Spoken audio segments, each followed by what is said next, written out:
Dalam hubungan internasional bernegara di era saat ini, terjadi pergeseran kekuatan aksis sentral karena masing-masing negara lebih berkepentingan mengelola dalam negerinya terlebih dahulu. Every country for their own. Semenjak COVID dan perang di Ukraina, setiap negara jadi fokus urusin negara sendiri-sendiri. Keputusan banyak negara, decoupling, memisahkan diri, meninggalkan hegemoni Barat menjadi semakin nyata. Kita semua tahu, hegemoni Barat di bawah Amerika memaksa dunia secara global bersatu di bawah dolar, ekonomi Barat, dan aturan Barat. New World Order itu adalah ikut aturannya Amerika dan sekutu Barat yang dibungkus dengan kebijakan lembaga multilateral seperti PBB, IMF, World Bank, perusahaan swasta multinasional atau VOC-nya modern milik Amerika dan Barat, dan lain sebagainya. Namun perlahan dunia bergeser. Perlahan dunia sadar bahwa ternyata yang untung hanya hegemoni Barat. Salah satunya mereka membangun aliansi kekuatan ekonomi. Ada 5 negara yang tumbuh cepat mereka bergabung dalam BRIC, yaitu negara Brazil,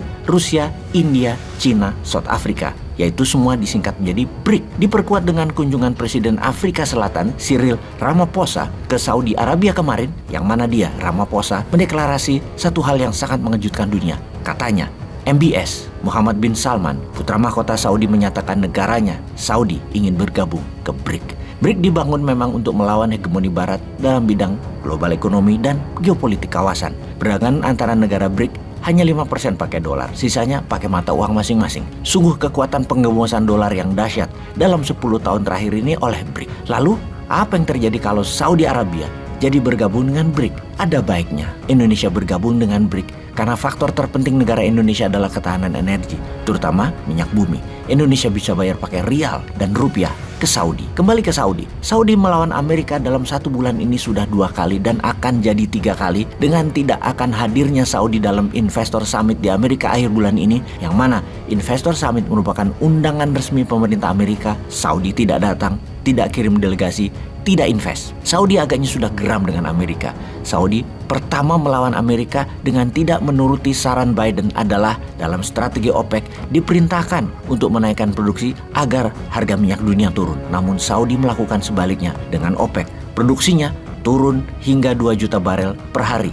Amerika sesungguhnya ingin OPEC meningkatkan produksi adalah bentuk otoritariannya Amerika. Tapi OPEC Plus dengan berani menantang, malah turunkan produksi yang membuat harga minyak bumi naik. Kemudian MBS membuat Amerika harus bayar 0,20 dolar lebih mahal dari harga umum. Kuapok kon Amerika. Kemudian yang kedua, Saudi menyatakan berminat akan gabung dengan BRIC yang akan mengadakan summit di pertemuan tingkat tinggi negara-negara BRIC di Afrika Selatan tahun depan. Saudi melamar bergabung untuk menjadi anggota ke-6.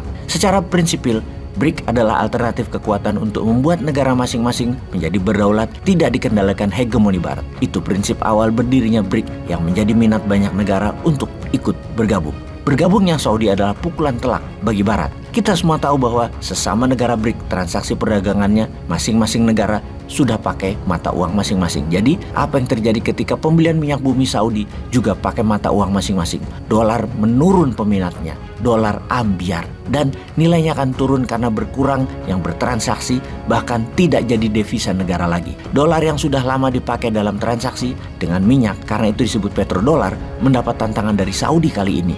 Karena strategi ingin menguatkan rial, jadi mata uang kuat dunia adalah membeli minyak pakai rial, bukan pakai dolar. Saudi dalam grand plan arah bernegaranya Saudi 2030 memang akan melakukan banyak perubahan. Pertama, menjadikan Saudi property country melayani tamu Allah sampai akhir zaman. Kemudian membangun kekuatan militer terkuat di kawasan.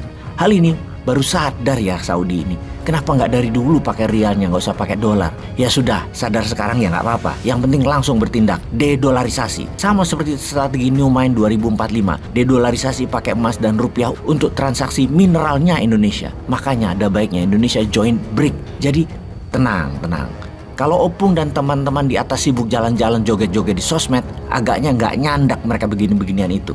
Sudahlah, nanti kita di tahun 2024 yang pegang New Mind kok. Tenang semuanya ya. Kita mainkan dunia sebagai pemeran utama setelah tahun 2024 itu. Bukan seperti sekarang Indonesia hanya jadi bolo dupaan di drama wayang orang yang keluarnya jam 1 malam biar penonton nggak ngantuk bareng Punokawan. Sebagai bolo dupaan, ya bolo untuk didupak-dupak, ditendang-tendang, digelundung-gelundung tok kerjanya. Ampun deh.